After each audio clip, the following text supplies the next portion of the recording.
tutti voi buona giornata, ben trovati a questo appuntamento con l'informazione di Telefriuli. L'allenatore di una squadra di calcio giovanile di Trieste è stato arrestato per abusi su minori. Tutto è partito dalla confessione di un undicenne al quale il mister aveva mandato un messaggio allusivo. Numerose le denunce contro l'uomo, un 48enne presentate dalle famiglie. È stato esonerato dalla società. Avrebbe toccato le parti intime di alcuni allievi sotto la doccia o durante il percorso in auto dopo gli allenamenti. Ai ragazzini avrebbe inviato anche messaggini allusivi e proprio da un SMS, al quale sono seguite le prime ammissioni di una vittima, è emersa la vicenda con numerose denunce poi presentate alla polizia da parte delle famiglie. Un allenatore delle giovanili del San Luigi Calcio a Trieste è stato arrestato per abusi compiuti su minori. Il provvedimento è scattato lunedì a seguito delle indagini dirette dalla locale procura. L'uomo, un 48enne triestino incensurato, ma aggravato da un precedente di polizia per fatti analoghi, è stato rintracciato sul luogo di lavoro e portato in questura. È stato immediatamente allontanato dalla società sportiva. Il primo episodio venuto a galla riguarda un undicenne che dall'allenatore ha ricevuto un SMS nel quale gli chiedeva allusivamente come stesse il ghiacciolo. Poi è seguito il racconto di un compagno di squadra.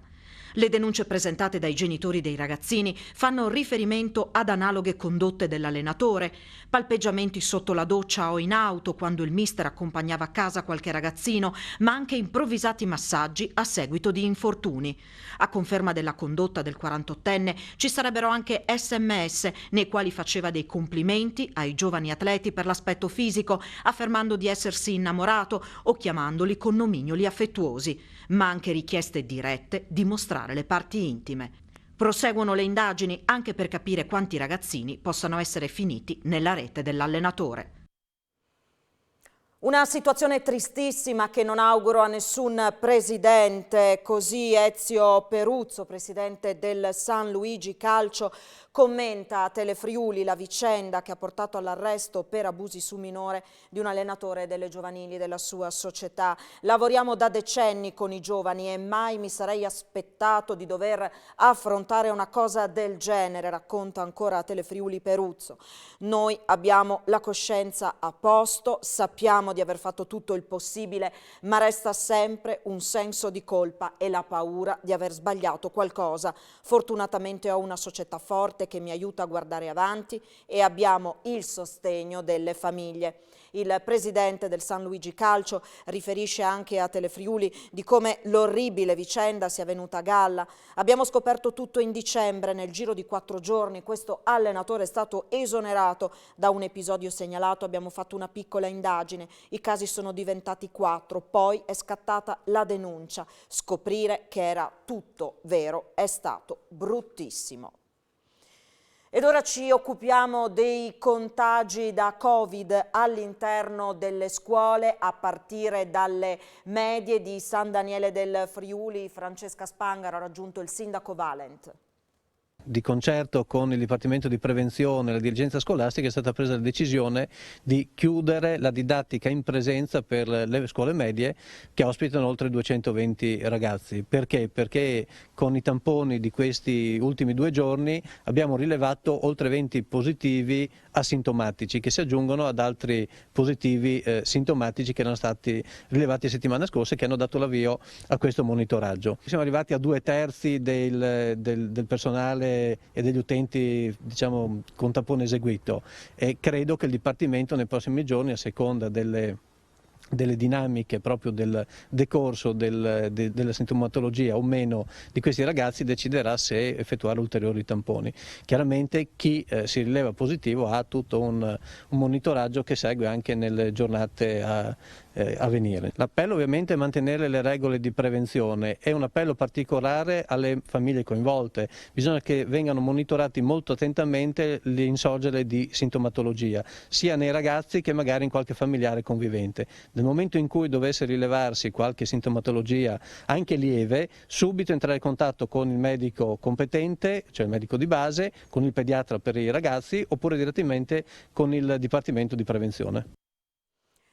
Allerta anche alle scuole medie Domus Marie di Tarcento, struttura educativa privata che sorge dietro al Duomo, dove gli alunni delle classi della seconda e della terza sono stati sottoposti a tampone. Al momento è stato riscontrato un solo caso positivo. Ieri e lunedì le lezioni in presenza erano state sospese e il Covid arriva anche nelle scuole di Gonars. I casi di infezione hanno iniziato a manifestarsi in alcuni alunni già la scorsa settimana, poi altri studenti sono risultati positivi al virus. Per precauzioni sono state sospese diverse lezioni. Il sindaco di Gonars, Ivan Diego Boemo, è stato informato dalla dirigente scolastica e sta seguendo da vicino l'evoluzione della situazione.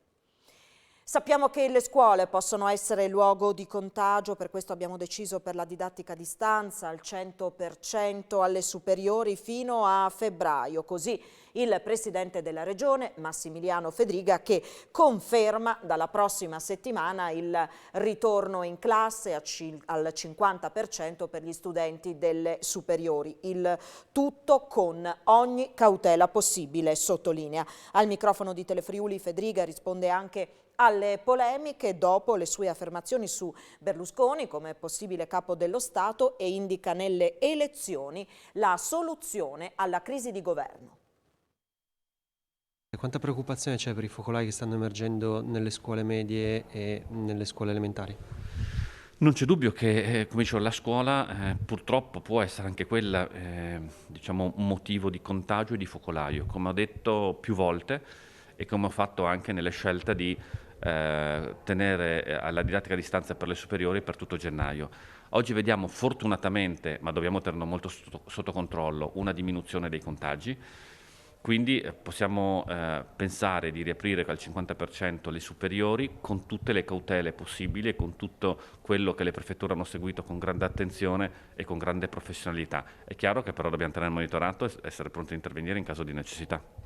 Vuoi replicare a chi ha accusato il centrodestra invece dopo l'affermazione che il Presidente della Repubblica, il nome di Berlusconi non è un nome da cancellare? Adesso non si può parlare di propri alleati, dire che è stato sicuramente Berlusconi un fattore importante e valutare anche appunto la sua candidatura a Presidente della Repubblica, perché altrimenti se uno ne parla male vuol dire che è cattivo, se ne parla bene vuol dire che vuole sfruttarlo. Ecco, probabilmente il Partito Democratico è abituato all'interno della sua compagine di centrosinistra, dove il miglior nemico è quello che ti pugnala, il miglior amico è quello che ti ammazza. Ecco, noi abbiamo anche un'altra idea di coalizione e di collaborazione. Elezioni o un nome alternativo a Conte di larghe intese? Ipotizziamo un Draghi, però è molto difficile ovviamente. Sì, adesso lasciamo le parole, diciamo, mi sembra, al Presidente della Repubblica che deve fare le consultazioni e poi vediamo come si svilupperà questa crisi. Io sono forse ancora quell'ingenuo romantico democratico che gli piace ancora che il popolo voti e scelga. Cerimonie oggi in tutta la regione per la giornata della memoria. Andiamo a Pordenone, dove è intervenuto anche il presidente dell'ANED, il 93enne Eliseo Moro, che fu deportato. Con due brevi cerimonie al monumento del deportato e alla targa dell'ex provincia, Pordenone ha celebrato oggi la giornata della memoria, istituita nel 2005, scegliendo come data il 27 gennaio, giorno della liberazione del campo di Auschwitz. Non ha voluto mancare il presidente dell'ANED di Pordenone, il 93enne Eliseo Moro, ex deportato a Dachau, che ha reso omaggio alle vittime. Il messaggio da dare è per i giovani, perché per noi vecchi serve più niente ormai, che si ricordino ciò che abbiamo passato noi, ciò che ha passato l'Italia a quei tempi brutti. Come si convive con quello che si è passato? Bisogna dimenticare. Se dimentichi vivi a lungo, se ti ricordi sempre di quello, crepi prima dell'ora. Ci ricorda il ritorno dopo il campo? Era il pianto di gioia. È tutto lì, è tutto un pianto di gioia e basta. Presenti, accanto ai labari di Comune, ANED e ANPI, il prefetto Domenico Lione, l'assessore regionale Tiziana Gibelli e il sindaco Alessandro Ciriani, che ha sottolineato l'importanza del lavoro delle istituzioni per mantenere viva la memoria degli orrori del passato. L'importante è quello di non cristallizzare questa memoria, di non considerarla un rito che capita una volta all'anno, ma attraverso invece la cultura, la scuola, l'istruzione, anche queste cerimonie, renderla viva tutti gli anni. Io credo che l'Europa, l'Occidente abbia maturato gli anticorpi affinché quello che è capitato con la deportazione, le girazioni non capiti più, però è chiaro che, ripeto, serve una forte azione culturale affinché questo diventi patrimonio comune condiviso non solamente in questa giornata ma in tutti i giorni dell'anno. Una rissa è stata segnalata nel pomeriggio di ieri, quando era già buio, a Cervignano del Friuli, in piazza Indipendenza. Il titolare di un pubblico esercizio ha chiamato i carabinieri dicendo di aver assistito ad una rissa con percosse tra 8 giovani tra i 17 e i 18 anni. Il gruppo si era picchiato di fronte al locale per poi spostarsi in un'altra zona, litigando anche con alcuni esercenti. All'arrivo dei militari dell'Arma tutti avevano già fatto perdere le proprie tracce. Una lite si è verificata anche a Pavia di Udine, sempre nel tardo pomeriggio di ieri. 4 le persone che si sono picchiate all'interno di un edificio privato. Sul posto sono intervenuti anche i sanitari, 3 persone sono state medicate sul posto, una quarta, si tratta di una donna molto scossa, è stata trasportata in ospedale per accertamenti. La lite pare sia scoppiata tra i proprietari di casa e 2 amici che avevano fatto loro visita.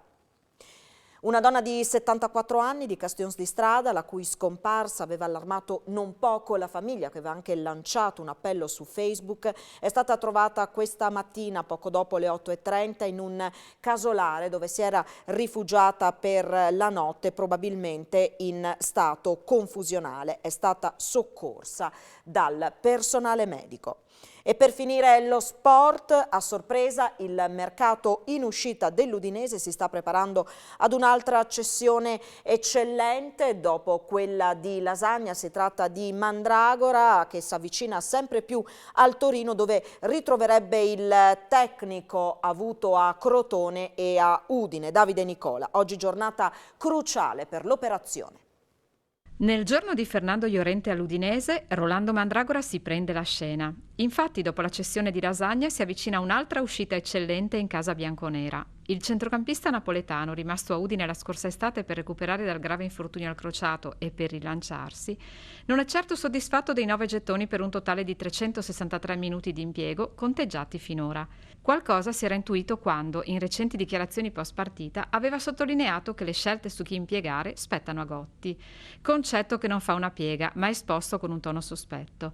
A Udine ora si trova in ballottaggio con Aslan e Wallace, sia per il ruolo di mezzala che per quello di regista. Gotti cerca di ruotare i 3, visto anche il calendario fitto e tenendo conto delle condizioni fisiche di ognuno, ma Rolli si trova decisamente indietro rispetto agli altri per minutaggio. Aslan vanta 915 minuti in campo, Wallace 536.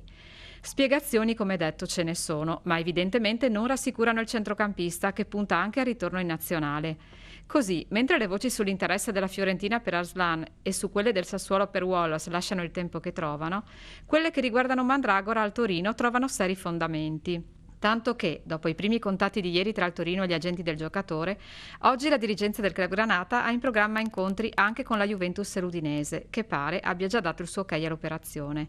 Cairo rileverebbe così il prestito biennale e si accollerebbe un obbligo diritto di riscatto alle condizioni della Juve. Insomma, si preannuncia un'altra giornata calda sul fronte mercato, stavolta nel nome di Mandragora. Ci fermiamo qui, tra poco sempre in diretta l'appuntamento con A Voi la Linea. Buon proseguimento di giornata, arrivederci.